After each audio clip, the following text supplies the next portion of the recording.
que para nos sirva a nós como família de Schoenstatt e que este ano e os próximos tempos despertar e fortalecer o nosso empenho missionário.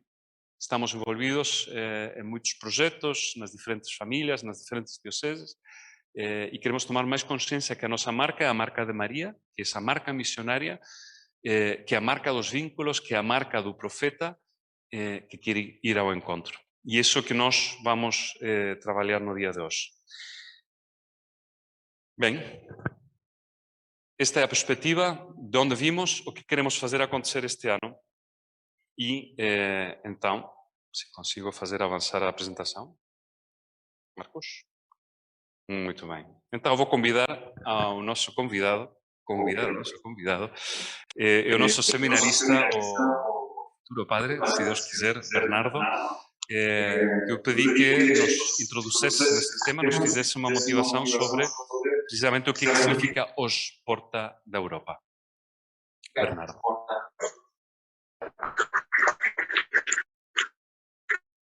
Muito bom dia. Como estão? Queria partilhar o entusiasmo por esta parte do Ideal Nacional e a minha intenção nesta pequena motivação, neste pequeno impulso, é convencê-los de que este ideal é espetacular. Estou a brincar, não é?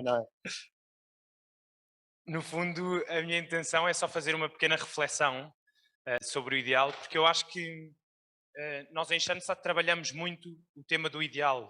O Padre Candis tinha essa visão, que a mim me parece bastante clara, de que o homem caminha sempre para o ideal, que é algo que o atrai, que é algo que chama por ele, que é algo que em plenitude revela a sua essência mais pura, não é?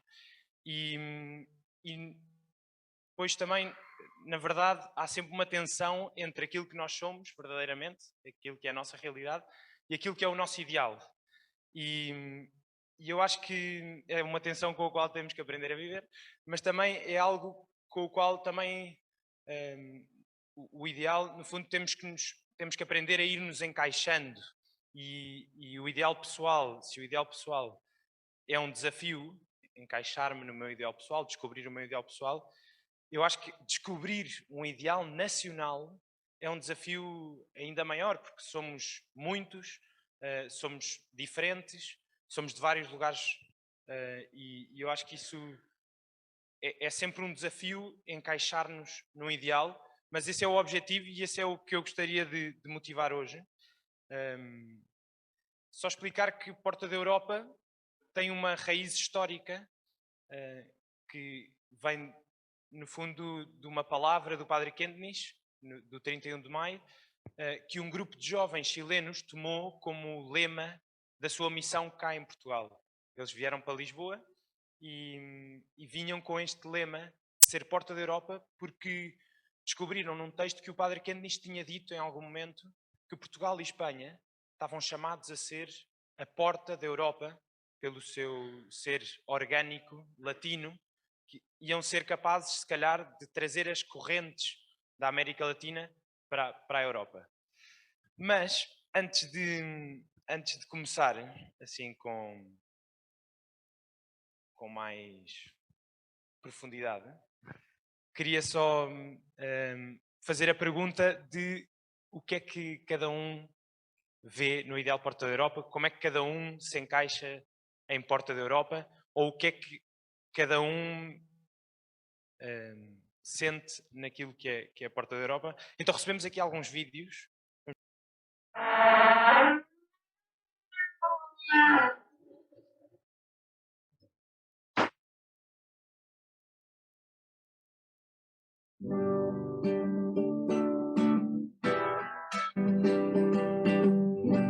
Sim, Schoenstatt em Portugal é a Porta da Europa. Esta Porta da Europa foi-nos confirmada por Deus através das aparições de Nossa Senhora de Fátima. E Schoenstatt em Portugal é também a Porta da Europa para levar uma cultura de vínculos para toda a Europa. Missão.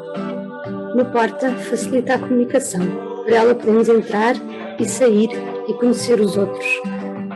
Nós temos a oportunidade de ser a porta da Europa para comunicar e testemunhar a alegria de viver em aliança com Maria. Como família de Schoenstatt, somos aliados de Maria e assumimos a missão de anunciar o seu mistério pelo mundo fora. Cada um de nós tem um papel importante e assume esta missão de sermos porta da Europa. Com a força do Espírito Santo e através do nosso papel na sociedade e na Igreja, podemos ajudar os outros a descobrir o santuário E a descobrir Maria. Schoenstatt, em Portugal, Porta da Europa e Envio Apostólico. Schoenstatt é a minha vida em aliança de amor com Nossa Senhora. Porta da Europa, por algum motivo, o meu santuário lar é a porta do céu. Porta do meu coração, porta da Europa. Pode ser sempre junto à cruz ou na alegria. Sempre de ter-se na mão, numa grande roda viva de capital de graças. Schoenstatt é a nossa segunda casa. Responsabilidade, 31 de maio, Paz, Cântines, Espírito de Missão, partir e anunciar, tal como Nossa Senhora fez.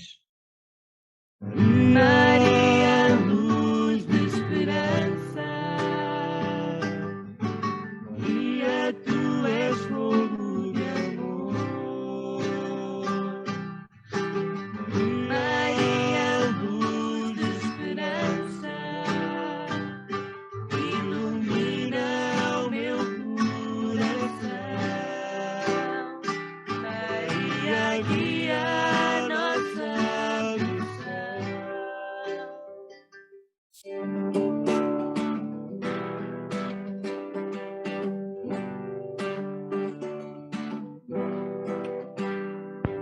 Muito bem, muito obrigado a todos os que participaram neste vídeo e estão aqui, e também obrigado aos que participaram lá de casa. E agora, uma possibilidade de dizer uma palavra nesta nuvem da jornada. Devem ter ainda a pergunta aí na página, se tiverem a página aberta. Aí estão a aparecer. Missão, viver orgânico. Missão, envio, partir, evangelização, testemunho, anunciar, serviço.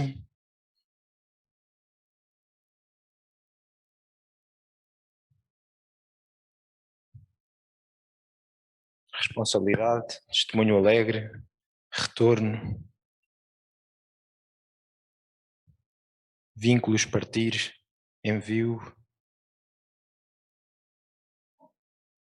Acolhimento, acolher, chamamento, testemunho alegre, retorno, evangelização, testemunho. Boa. Missão claramente destacado e de facto, se calhar é a parte do ideal nacional que é um bocadinho mais desafiante, não é? E vou avançar, que é para não demorarmos muito tempo, porque estava a pensar que nisto o ideal é um dom e um desafio, não é? O ideal é algo que, de certo modo, já está em nós, que podemos identificar que, de certo modo, já vai aparecendo nas nossas vidas, mas ao mesmo tempo é sempre algo que nos desafia, que está lá mais à frente e nos chama a continuar a caminhar, a continuar a conquistar. E por isso eu não queria dar este testemunho, esta conversa, esta partilha sozinho. Aliás, eu nem me apresentei. Para os muitos que não me conhecem, eu sou o Bernardo Rocha e Melo e há 4 anos e meio entrei para os Padres de Schoenstatt. Tive em formação no Paraguai e no Chile, mas sou o terceiro de 4 irmãos. Os meus pais entraram em Schoenstatt lá pelo ano 2000. O Padre Carlos está a dizer antes, porque a minha mãe ajudava na missa das crianças e depois foi descobrindo que havia um ramo de mães e meteu-se nas mães. E depois, uns anos depois, foram à peregrinação da família, a famosa peregrinação. Nessa altura ainda não eram 700 pessoas, mas marcou de tal forma o meu pai que a minha mãe conseguiu convencer o meu pai a entrar. E pronto, e depois nós, os mais pequenos, fomos entrando e e pronto. E então já estão aqui, boa. Obrigado, Padre Lourenço, obrigado, equipa de produção. Eu não queria dar este testemunho sozinho, portanto fui visitar o Diogo e a Madalena. A Madalena é minha irmã, o Diogo é meu cunhado. Eles são casados há 6 anos e têm 3 filhos. 2 deles vão aparecer no vídeo em vários momentos e dificultaram bastante esta entrevista, porque eu normalmente quando vou lá à casa é para brincar com eles, não é? Para brincar com a minha irmã e com o meu cunhado. Mas eles os dois chegaram ao movimento por caminhos diferentes. A minha irmã eu contei mais ou menos, o Diogo chegou nos universitários, já mais velho. Tiveram, depois de casar, um tempo em Madrid, 1 ano, eles vão contar sobre isso. Uma experiência diferente, foram para lá viver, o Diogo estava a estudar, a tirar um mestrado, e eles vão falar sobre essa experiência, sobre os vínculos com Madrid, e também vão falar sobre a decisão que tomaram agora há pouco tempo de entrar para o Instituto das Famílias. Começaram esse caminho de discernimento há 1 ano e meio, 2 anos, e vão-nos contar depois também de que maneira é que este ideal, Porta da Europa, os marca e marcou a vida deles. Porque mais do que muita teoria, aquilo que eu gostaria que nós tivéssemos hoje era testemunhos. Portanto, ver e olhar as vidas concretas das pessoas que se deixaram impactar por este ideal e, de certo modo, o tentam viver. Portanto, vamos ouvi-los.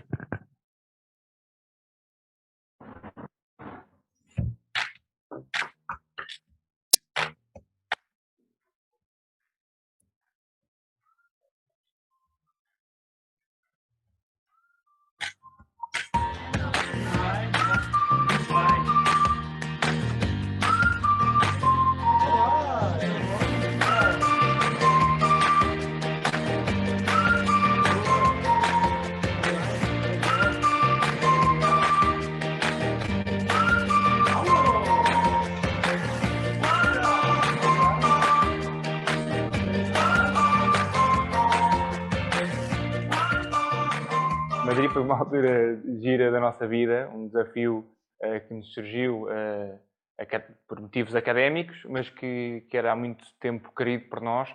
Tínhamos uma vivência familiar fora da nossa realidade, do dia-a-dia, do nosso grupo de amigos, etc. E tivemos 2 vivências muito diferentes que nos marcaram muito. Em primeiro lugar, o acolhimento, falámos há pouco, da família de Schoenstatt e das pessoas que já lá existiam. Portanto, integrámos um grupo de famílias, estávamos lá também com o Padre Diogo e decidimos nesse momento, como tínhamos tanto tempo dedicado para a nossa família, decidirmos sobre a nossa vocação familiar dentro do movimento. Portanto, dedicámos muito tempo a isso, tínhamos a sorte de ter o Padre Diogo e outros amigos nossos lá que estavam a querer fazer um caminho parecido e foi de um crescimento espiritual, do ponto de vista de família, muito grande. Tivemos a oportunidade de fortalecer as amizades que já tínhamos começado com alguns membros da juventude na altura, que entretanto também se casaram e que também entretanto estavam em processo de discernimento para a obra das famílias. E pudemos de facto fortalecer essa relação de amizade e esses vínculos que eu acho que já tinham iniciado na altura da juventude e que através destas vivências mais de família, mais intensas, pelo facto de vivermos no mesmo lugar, intensificaram-se.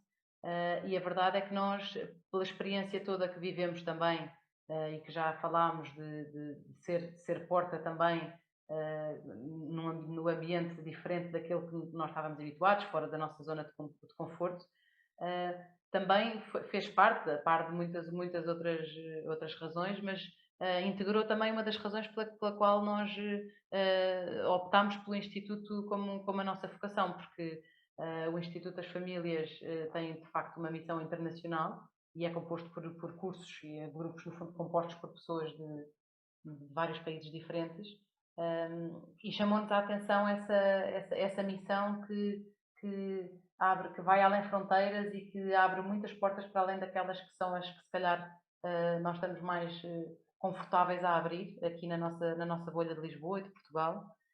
E depois, por outro lado, também sentimos, e foi uma descoberta que sentimos em Madrid, que há uma complementaridade entre Portugal e Espanha e entre a cultura portuguesa e a cultura espanhola, que também nos atraiu para iniciarmos este curso ibérico. Uma consciência que fomos tomando ao longo deste ano que passou foi um ponto que para nós é muito importante, que é ser o apostolado do ser, portanto, o vivermos, o encarnarmos a família de Nazaré no século XXI, que é o século que nos toca a viver. E aí foi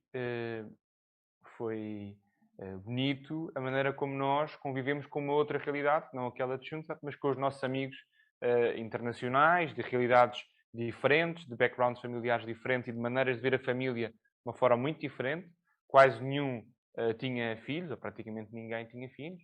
Portanto, aparecermos nós mais novos e com 2 filhos já, foi um impacto grande. E as pessoas perguntavam, não percebiam qual é que era, o que é que nós queríamos viver enquanto família, do ponto de vista também profissional. Mais do que grandes teorias e grandes catequeses sobre a família, procurarmos nós, com o nosso testemunho, sendo casais perfeitamente normais, do século XXI, a ir jantar fora, a sair à noite, fazer programas como todos os outros faziam, só que com uma perspectiva de vida familiar e cristã completamente diferente. E a nós marcou-nos muito, porque nunca tentámos dar nenhuma catequese a ninguém. Sim, uma das experiências que tivemos em Madrid, que também nos marcou bastante, foi que nós éramos aves raras no meio daquele contexto, porque éramos os dois, e somos ainda, muito jovens, casámos muito jovens e tivemos filhos muito jovens, e muitos filhos, e portanto, em Madrid, de facto, no meio daquele ambiente internacional, de pessoas de todo o mundo, com as mesmas idades que nós, mas com perspectivas de vida muito diferentes, nós de facto éramos vistos com alguma raridade.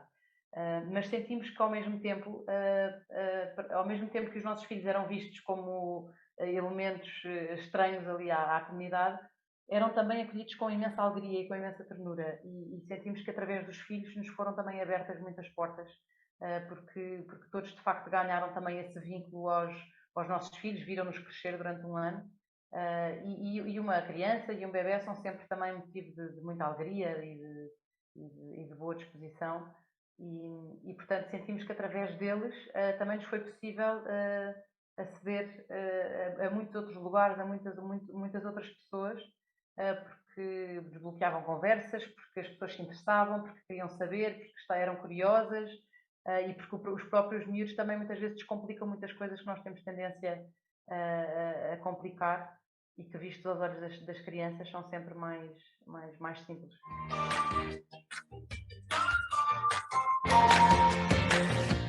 Portanto, o elemento da porta, de facto, neste ideal, é um elemento muito marcante.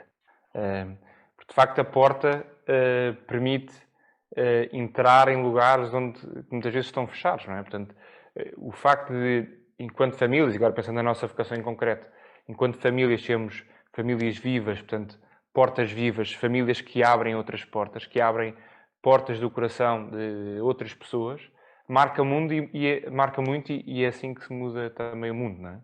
Portanto, a importância de, através da nossa riqueza familiar, não nossa, Madalena e do Diogo, mas da riqueza que nos dá o próprio Padre Kénis, que nos desafia a pensar na nossa família como uma força que, de facto, e com um ângulo que é revolucionário, permite-nos ser estas tais portas vivas que falava há pouco, portas que entram noutras casas. Não é? Uma família em missão tem que ser uma verdadeira família de portas fechadas. Isso é uma coisa que nós pensamos muitas vezes, que nós, querendo ser família para os outros, antes de tudo temos que ser uma verdadeira família quando a porta está fechada e quando ninguém nos vê e quando estamos só nós aqui dentro, em casal e em família. E eu acho que, e com os nossos filhos, acho que isso é um grande desafio do século XXI, das famílias de hoje em dia. É um grande desafio para nós. Mas também é algo que nos estimula e que nos dá alguma adrenalina de querermos também ser testemunho disso, lutamos por isso, porque é importante, antes de mais, sabermos que, lá está, quando a porta está fechada, nós conseguimos ser uma verdadeira família em que cada um ocupa o papel essencial e fundamental que tem naquilo que constitui uma família. O nosso ano de Madrid, que foi na altura em que se deu este processo de discernimento, também foi um ano de fechar as portas também à nossa família. Portanto, foi um ano em que fomos só nós, em que nos fechámos em família, longe das nossas famílias mais alargadas, dos nossos amigos, dos nossos ambientes, se calhar, mais chegados. Mas foi aí que nós também conseguimos, se calhar, fortalecer muito os nossos vínculos familiares, que conseguimos, se calhar, até foi através disso que conseguimos concluir o nosso processo de discernimento, que houve muitas coisas que se fizeram sentido para nós, e que eu acho que nós conseguimos escutar Deus verdadeiramente. A tentação de estar sempre a abrir portas e temos muito medo de fechar portas. Mas também é importante nos lembrarmos que às vezes o facto de termos que fechar algumas portas significa que estamos a abrir outras e portanto muitas vezes é isso também que nos é pedido, é saber fechar as portas que têm que ser fechadas e abrir aquelas que de facto que nos pedem que sejam abertas. O ideal Porta da Europa, de facto, enquanto jovem, era muito mais abrangente, era quase de replicar os célebres portugueses que partiram à conquista do mundo, e nós sentíamos assim também. E isso marcou o caráter de uma juventude que perdura até aos dias de hoje, deste amor pelo santuário, pelo memorial, pela maneira como nos entregamos, ao ponto de ir para todo o lado, querer espalhar esta boa nova. E isso marcou muito, e que trago para os dias de hoje, e que também marcou de alguma forma por diferentes projetos que fomos tendo e de uma proximidade muito grande com a juventude, neste caso espanhola. Depois também culminou num encontro em conjunto na América do Sul com todas as juventudes internacionais, com a organização da JMJ em 2011, que co-organizámos com os espanhóis, e que muitas dessas amizades e de construir caminho e de pensar numa Europa e pensar numa Península Ibérica como uma porta da Europa se mantém até ao dia de hoje, e que, por coincidência, muitos desses amigos que fizemos na altura são nossos hoje irmãos de curso do Instituto. Portanto, é bonito também ver como Deus constrói a vida através das nossas vivências e que este ideal traz muita riqueza por trás. Um efeito super power, super poderoso do ideal Porta da Europa é que de facto rasga fronteiras, não é? Abre horizontes. Isto que o Diogo dizia na juventude, pensar em Porta da Europa, quer dizer, é uma coisa enorme, não é? Faz lembrar a estes ideais do Pato Quente de olhar ao alto, não é? De aspirar ao máximo. Mas ao mesmo tempo também podemos atrever a pensar Porta da Europa e, por que não, Porta do Mundo. Quer dizer, não nos limitarmos também a que a Europa seja, não, então vamos aqui contornar aqui a fronteira dos países da Europa e é aqui que, quer dizer, de facto pensarmos que muito mais do que a Europa, que sim, porque é onde nós estamos inseridos, mas que de facto é isto do que é que Portugal tem para dar ao mundo, o que é que nós temos para dar ao mundo. Isso ficou se calhar muito visível também na experiência que tivemos em Madrid, porque estávamos dentro da Europa, num país ibérico, mas tínhamos connosco a viver esta experiência pessoas do mundo inteiro, desde a Austrália ao Japão, aos Estados Unidos e à Argentina, quer dizer, e essa ideia de globalidade do mundo inteiro, acho que ainda dá para rasgar os horizontes até aí, e acho que devemos sempre nunca perder esta ideia de aspirar ao alto, de nos desafiarmos a nós próprios ao máximo. E é de facto uma missão. Muito obrigado, Madalena e Diogo. Não sei se me estão a ver lá em casa. Aqui o vídeo tem alguns bloopers de todas as vezes que o António e a Assunção entravam e eles tinham que interromper o pensamento e aquilo que estavam a contar. Mas pronto, agradecemos também a sua disponibilidade e a sua clareza para nos iluminar. E à conversa com eles, eu fui-me dando conta de que haviam 3 temas assim que eram importantes partilhar e que eles partilharam um bocadinho. Eles falaram das amizades que os atraíram em Schanstatt, falaram de abrir a porta em missão, de como Schanstatt os motivou a abrir a porta, a abrir horizontes, a sair e ao mesmo tempo também a fechar a porta e a criar um lugar de intimidade, de lar. E o segundo testemunho, que já apareceu também agora aqui, é do Padre Pedro. O Padre Pedro foi ordenado há pouco tempo. Eu acho que ele vai partilhar um bocadinho sobre isso. Vai partilhar sobre as amizades e sobre como os vínculos o marcaram na sua experiência de Schanstatt. E deixemos assim, vamos ouvir. Por acaso, não deixemos assim. Vou só dizer uma última coisa.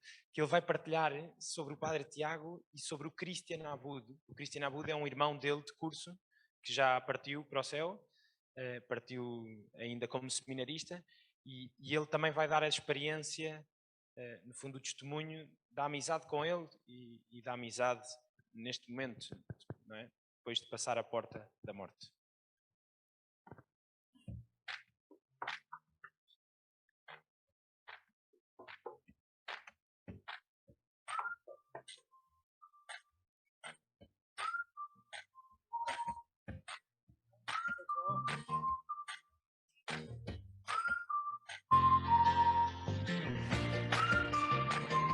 Eu diria que claramente estou em Schoenstatt e permaneci em Schoenstatt foi pelos vínculos. Certamente há causas sobrenaturais que reconhecemos e que encontramos sempre presentes, mas essas causas sobrenaturais, como diz o próprio padre Kentenich, atuam através das causas segundas, e eu acho que essa teoria tão bonita e certamente verdadeira, todos conseguimos senti-la. No fundo, as causas segundas não é só um nome que existe no papel, é uma coisa real.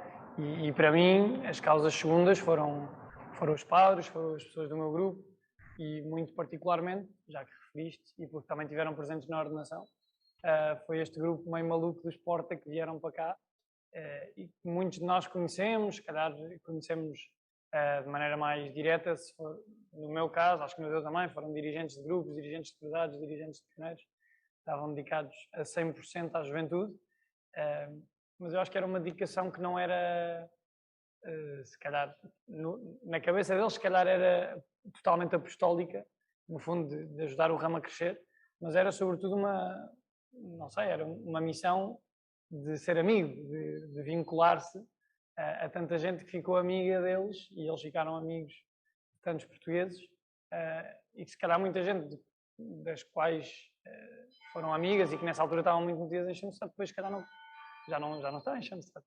Mas o vínculo permaneceu e a amizade permaneceu, e eu acho que isso é o mais bonito. Já que mencionaste a minha ordenação, pronto, foi o Panchu, que foi meu dirigente de grupo e com quem aprendi a tocar viola muitas das músicas dele.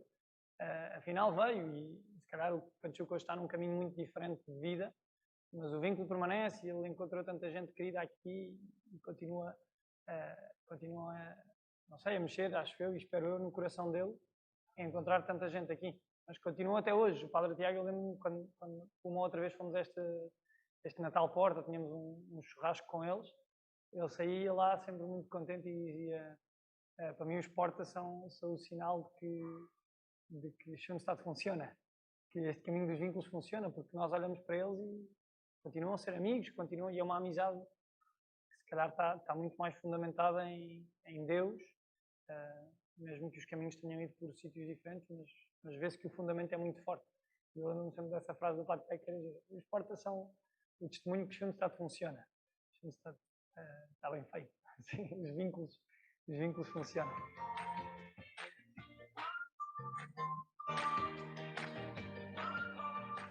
Ele soube que estava doente em agosto de 2016, só para contextualizar. Começou uma fase de tratamento e depois em dezembro teve um transplante. E ele, na altura em que estava no transplante, pedimos-lhe um vídeo assim de, pronto, o testemunho, como é que ele estava a viver a doença. E ele disse uma coisa muito bonita, que na altura se calhar passou um bocadinho mais de lado, mas depois nós fomos, à medida que também a doença avançou, fomos interiorizando, que ele disse, e espero não ser infiel ao que ele disse, assim, vou tentar ser o mais fiel possível à palavra dele. Ele disse que mesmo se ele morresse, no fundo era a sensação dele, que ele continuava vivo no coração dos seus amigos. E ele tinha tido essa experiência, porque a partir do momento em que ficou doente, voltou para o Chile, tinha tido tantos contactos com tanta gente que ele não via há tanto tempo, amigos do colégio, amigos de Schoenstatt, que o tinham ido ver, que tinham sabido que ele estava doente. E ele dizia, eu já não vi esta pessoa, não sei, há 15 anos, há 16 anos, mas eu estava vivo no coração dela. Ou seja, ele, quando soube que eu estava doente, lembrou-se de alguma vivência que tivemos no colégio, de alguma vivência que tivemos em Schoenstatt. E isso está vivo no coração, não é só uma memória, e por isso vinha-me ver. Então ele disse, eu fiquei com essa convicção que mesmo se morresse, eu continuava vivo no coração das pessoas que me amam. Também dá muita esperança, porque no fundo é dizer, ele não conseguiu ser padre, ele não conseguiu, digamos, ou seja, conseguiu, não teve tempo, digamos assim, mas nós podemos ser continuadores um bocadinho da vida dele. Eu acho que com o Padre Tiago também acontece um bocadinho isso, na juventude, nos testemunhos tão bonitos que tivemos no funeral dele e hoje em dia também muitas pessoas que o continuam a recordar, que podem continuar a fazer o que ele gostaria de continuar a ter feito, no fundo. Eu acho que aqui temos duas pessoas muito concretas que nos deram essa vivência e que nos permitem ter essa vivência, o Padre Tiago e o Christian, que realmente eu sinto que permanecem vivos em mim quando sou ordenado agora, quando celebro missa, também sinto um bocadinho que estou a fazer aquilo que o Christian gostava de ter feito, estou a continuar um bocadinho aquilo que o Padre Tiago já fazia. Eu também sinto que as pessoas que estão vivas ainda também vivem no meu coração e eu também vivo no coração delas, mas ainda nos conseguimos encontrar no dia a dia, mesmo apesar das distâncias. E claro, e como tu dizias, esta porta é um bocadinho mais infranqueável ou intranspasável, não sei como é que se diz em português. É mais difícil ver isso, mas eu sinto que isso também continua a ser verdade. Não é só teoria.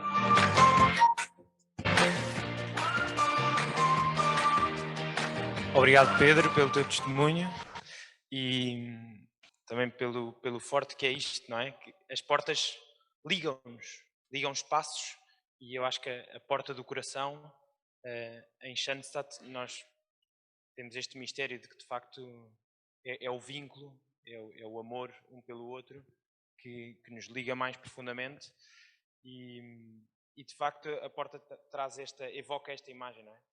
Que estamos ligados. Entre nós há portas e portas muito profundas, como o Pedro estava a partilhar. Conhecemos a Madalena e o Diogo, conhecemos o Padre Pedro Brás e lembrámos-nos com a Madalena e com o Diogo deste mistério que as portas servem para sair e servem para entrar.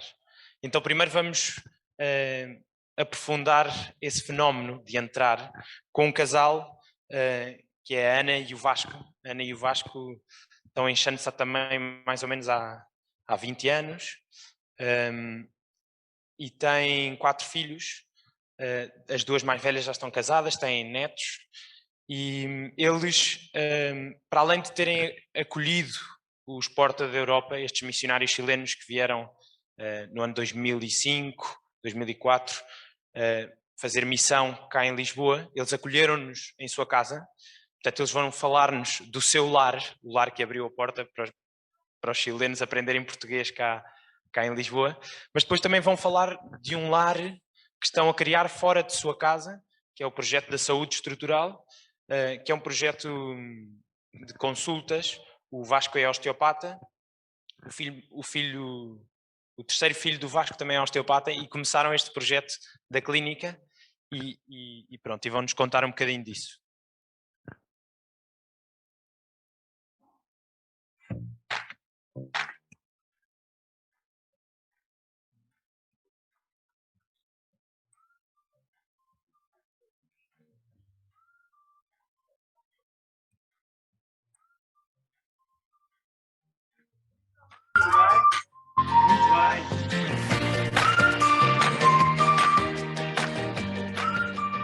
Eu lembro-me deles ficarem lá em casa, no sótão, que na altura era o sítio onde os miúdos brincavam.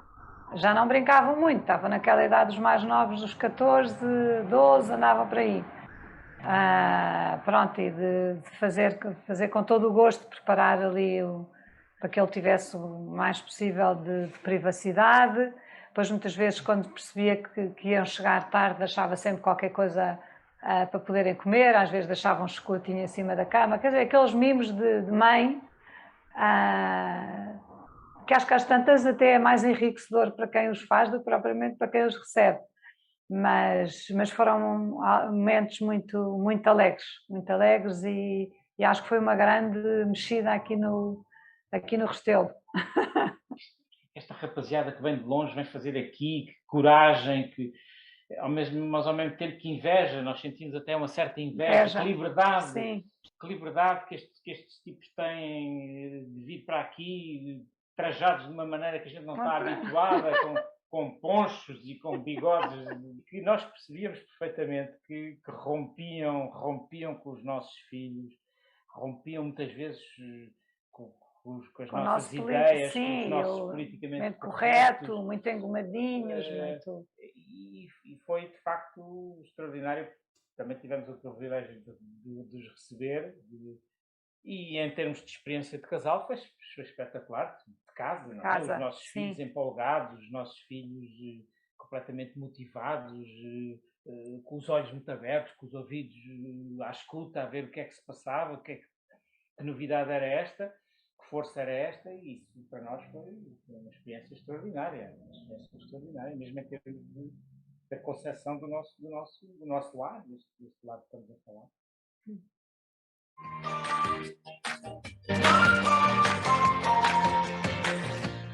Vejo a construção do lar como um caminho, em que, sem dúvida, na porta de entrada, poderia dizer que no nosso caso está um grande amor entre nós os dois, um grande amor a Deus e muito diálogo. Proporcionar, de facto, um lar onde as pessoas sintam que aqui é bom estar. Pronto. É um bocadinho, pensei assim, como o nosso lar, como um caminho. Quero transmitir um pouco aquilo que senti também no meu próprio lar familiar, com os meus pais, e essa alegria que sentia, de me sentir pertença, de me sentir amado, e em comunidade com os outros meus irmãos, sermos felizes, termos espaço para crescer, para sermos nós próprios. Portanto, o lar que eu quis criar com a Ana, em parte, é um espelho daquilo que eu senti, da alegria que senti. Está claro que na altura não pensava muito sobre isso, o que era este lar que eu vivi e que agora quero criar em minha casa, mas provavelmente já estaria presente a ideia de que os meus pais também tinham Deus presente no seu lar e que queriam transmitir um ambiente também de fé e de crescermos no amor a Deus. Vamos recolher, vamos à fonte, a fonte que muitas vezes é o marido, a mulher, outras vezes são os filhos, que começam a crescer e começam-nos a ensinar imenso. Portanto, creio que fechar a porta é uma boa... Para quem tem a porta aberta, fechar a porta é um bom exercício. Sim, também com a consciência de que não existem lares perfeitos, não é? Porque nós também não somos perfeitos e que também não podemos estar sempre a querer o lar dos outros. O nosso é feito com as nossas particularidades, mas é muito importante que neste lar haja espaço para cada um e haja tempo. Tem que se perder muito tempo. O tempo é tempo, muito amor e muito tempo que tem que se perder para que se consiga criar um lar que muitas vezes não é harmonioso, porque as pessoas de fora podem ver uma coisa muito bonita, mas todos temos. Nenhum lar é perfeito, e o nosso também está longe de ser perfeito, e nós queremos sempre, mas temos a consciência de que todos os dias nos é dada uma oportunidade, Deus nos dá essa oportunidade, os filhos nos dão essa oportunidade de voltar para trás, de começar novo e um lar em que tem que haver muito perdão. Pronto, eu acho que é assim também para não nos alongarmos.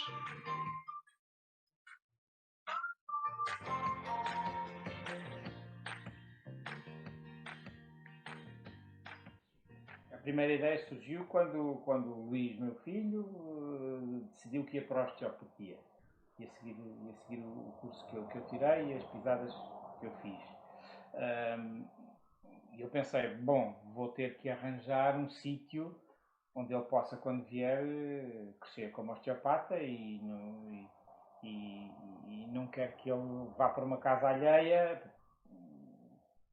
porque ele de certeza que crescerá melhor se ele criar condições aqui em Portugal, porque ele tirou o curso no estrangeiro, para ele se desenvolver. Portanto, houve aí um aspecto familiar logo de início, quer dizer, enfim, à paia, um bocadinho protetor, vou tentar criar qualquer coisa que ele aproveite. Portanto, ambiente familiar iria ser criado de pai para filho. Depois, o que é que eu vou pôr cá a trabalhar? Um bocadinho juntar o útil ao agradável. Vou pôr a Ana, que já trabalhou na parte de contabilística, já trabalhou na parte de organização da empresa, etc, de gestão, de back-office, e vou reativá-la para o serviço aqui na clínica, e perguntei se ela queria, se ela estava interessada, e ela disse que sim. Portanto, aí a estrutura começou a ser familiar.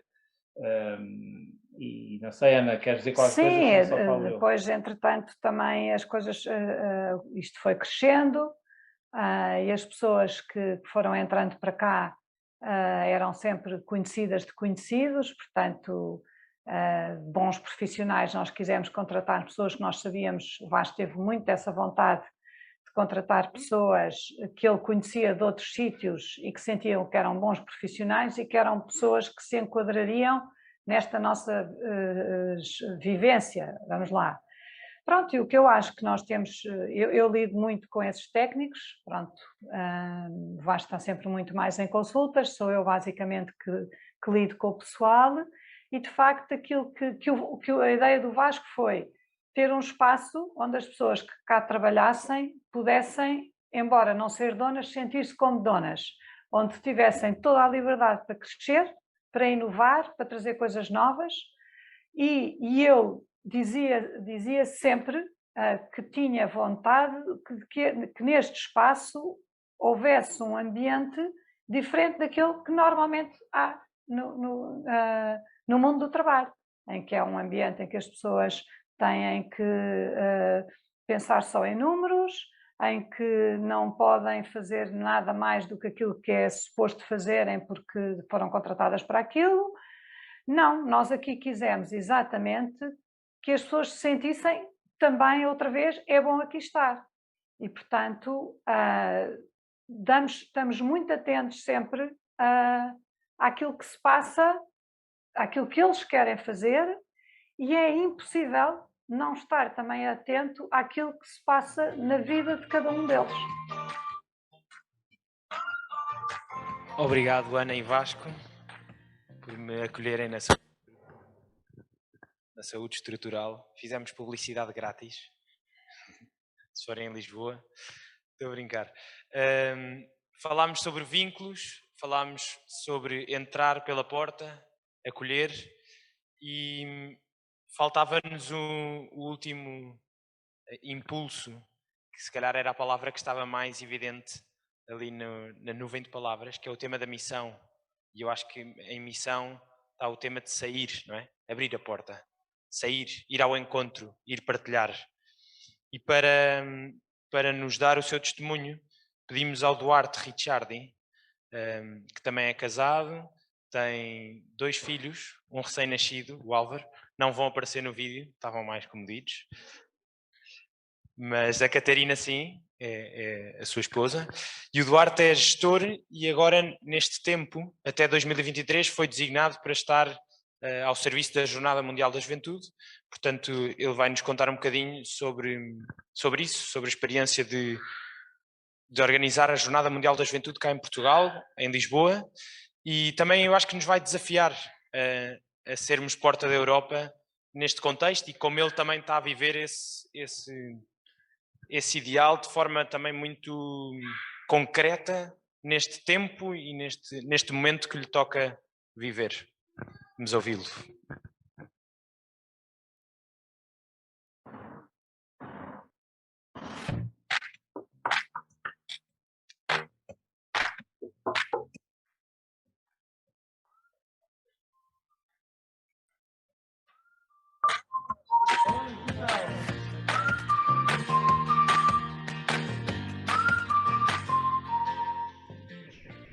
Para mim, o principal de Shandsat, que mais me tocou de sempre, e por isso é que quando fui para Shandsat estava ali indeciso onde é que grupo é que me ia juntar, se ia para os jesuítas, se ia para as equipas, e acabei por até muito motivado pelo Padre Diogo, vir para Shandsat, muito por esta coisa do fogo de missão, de facto. Na altura, o Padre Diogo prometeu que se eu fosse para Shandsat, ia para Angola, passado um ano.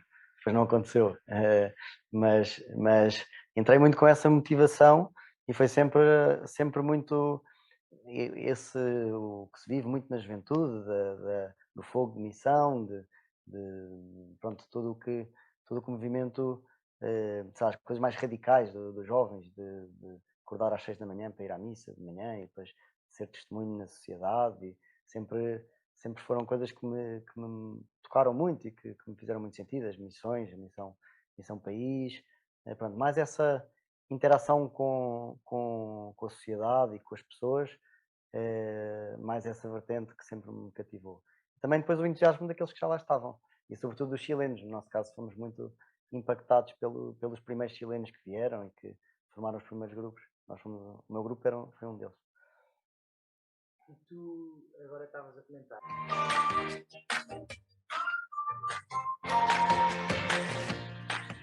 Sim, tive um ano no Burundi, em 2008, a viver com os padres de Chunsat do Burundi. Pronto, foi um ano assim, feito à medida, no sentido em que não era um programa de voluntariado, portanto fomos dois, o Francisco Johnny e eu, tivemos lá um ano e foi muito intenso, muito forte, mas também a mim pessoalmente serviu para perceber que a minha missão está mais no meu dia a dia e de facto nos meus círculos do que num país tão longe em que não percebo a língua, não conheço a cultura e que se torna muito mais difícil também ter um impacto mais rápido. Portanto, acho que o Burundi foi um bom discernimento para mim, para perceber que a minha missão estava mais aqui do que lá. Conscientemente, nem todos os dias saio em missão, não é? Acho que a maior parte dos dias só saio porque tenho que sair e voltar o mais rápido possível. Portanto, ou seja, não tenho... acho que gostava de encarar mais, de facto, o meu dia como uma missão. Acho que me leva a isso. Sinto que recebi imensas graças, sabe?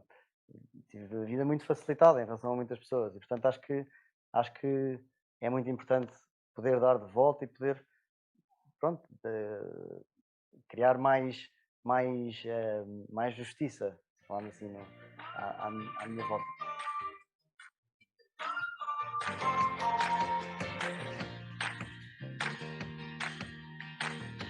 Ou seja, eu acho que a Jornada Mundial da Juventude vai ser um marco único na nossa história enquanto portugueses,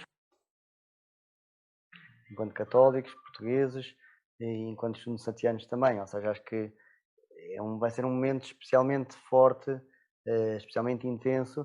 Acho que quem já esteve em outras Jornadas Mundiais da Juventude, e eu tive, por exemplo, em Madrid com o movimento, e foi uma experiência muito forte, e imagino o que é que será ter essa experiência aqui, em nossa casa, em que somos nós que acolhemos as pessoas, que de repente vamos ser invadidos. Eu acho que temos que aproveitar este tempo e os 2 anos que temos até lá para, de facto, entusiasmarmos os jovens para Deus, através da Jornada Mundial da Juventude, através do Papa, que é tão universal, mas para Deus, para Jesus, para, de facto, serem 2 anos em que fortalecemos essa nossa relação com os outros, essa nossa abordagem aos outros. Acho que no movimento é muito importante sairmos para fora, de irmos ao encontro daqueles que não estão no movimento, que não estão na igreja, que ninguém não venha à jornada porque nunca ouviu falar. Quem não vier à jornada, seja porque não quer, que decida não vir, pronto, foi convidado e não veio. E a nossa missão é convidar todos, portanto, chegar a todos e que todos se sintam convidados. Quando dizemos para a jornada, acho que pronto, é ótimo que as pessoas possam participar durante uma semana num evento, mas mais importante é convidar para estar dentro, para fazer parte, no caso do movimento Shunsat, convidar para fazer parte do movimento, para fazer tudo o resto que não a jornada e depois, by the way, ir à jornada também. Portanto, acho que deve ser esse o mindset, pelo menos é a forma como eu vejo.